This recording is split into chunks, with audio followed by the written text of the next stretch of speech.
Hi everyone and welcome to my studio. I've had a few questions just lately about whether or not there was a possibility to mix particular colours that I'm using out of the tube, for example Quinacridone Gold, whether or not you can make that from other colours. And so I thought today we would have a little tutorial in how to mix three of the most popular colours that I tend to use. For convenience sake, I have them in the tube. If you haven't got them, you can mix them. So the three I'm going to be looking at briefly today, very quickly showing you how to achieve these special colours. We're going to be looking at Potter's Pink, which is this brownish pink colour.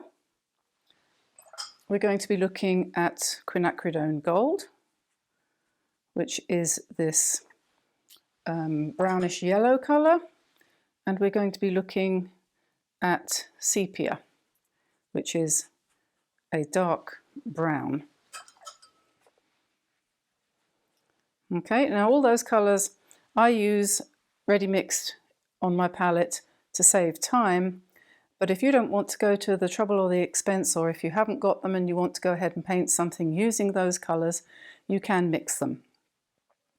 So, and you could mix up a whole bunch, or else you could just use these two colours together to give the impression of this colour. So the Potter's Pink, the way to mix that is to take some permanent rose, which is a bright pink, and then you're going to dull it down with a little bit of burnt umber, which is in most paint boxes. And then you're just going to blue it off a little bit with some ultramarine. And you will find that there you have something very similar to Potter's Pink. So that's permanent rose, which is in most palettes, burnt umber, which is also in most palettes, and ultramarine blue, which is in everybody's palette. So that's how you make that. Quinacridone Gold, that's easy to make too. What you're going to do there is you're going to find your cadmium yellow medium or a similar colour to that. For example, I've got Scheveningen yellow here, but that's cadmium yellow really for all intents and purposes. So we take some of that, nice bright yellow, and then we're going to mix into that a little bit of burnt sienna, which is going to turn it, lo and behold, into a colour closely resembling Quinacridone Gold. Obviously you can play around with the balance there, but that's basically the idea. So you've got burnt sienna and cadmium yellow will give you something very close, because when you buy Quinacridone Gold, depending on who is selling it, it will vary tremendously. I mean, for example,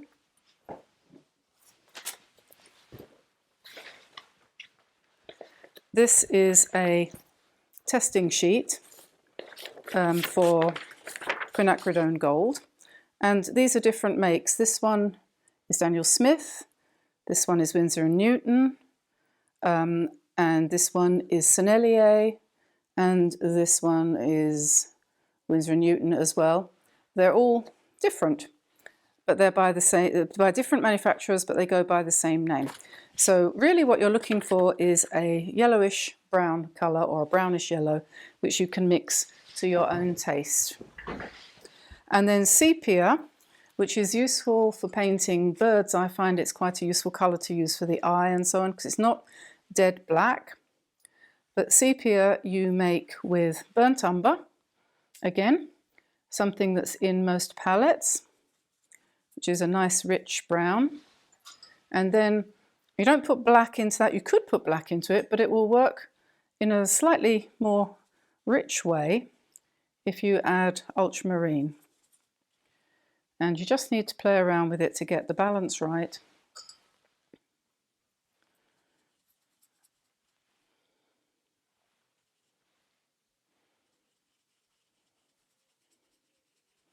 And there we are, that's a good sepia there. as opposed to this one. I've got two different sepias here. This is one sepia and this is another sepia, slightly different. So this one here, slightly different again, but you can see basically it's the same colour. So sepia you can mix from burnt umber and ultramarine. So there we are, just to recap.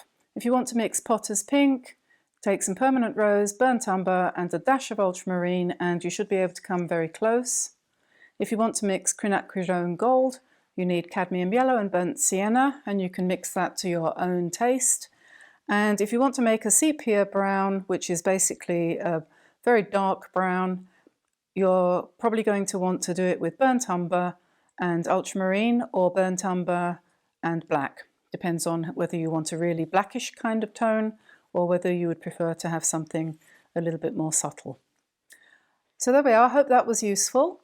And we'll probably be doing more of these kinds of little quick tutorials on colour mixing as we go along, because I'm sure there's a lot of mystery out there. And to be quite honest, I hadn't even heard of potter's pink until a couple of months ago, when I suddenly discovered it and realised that I've been mixing this kind of colour from scratch all the time. I could save myself a lot of time by having a tube of potter's pink to hand. So now I've got one.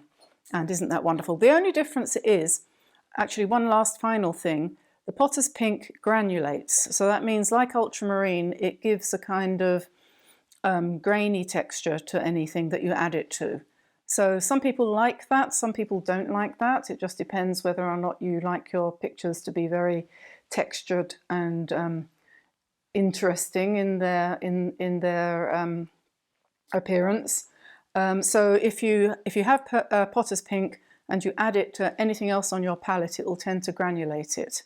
Whereas if you mix up your own potter's pink using these colours, permanent rose, burnt umber and ultramarine, you'll only have a tiny little bit of granulating from the ultramarine that you've put into it. So that's just one thing to think about. It's a bit more technical and don't need to worry about that really. Anyway, that's enough for now. I'm going to go and have a cup of tea and watch something boring on the television. So I hope you have a lovely evening and see you all again soon. Bye bye for now. Bye bye everyone. Bye bye.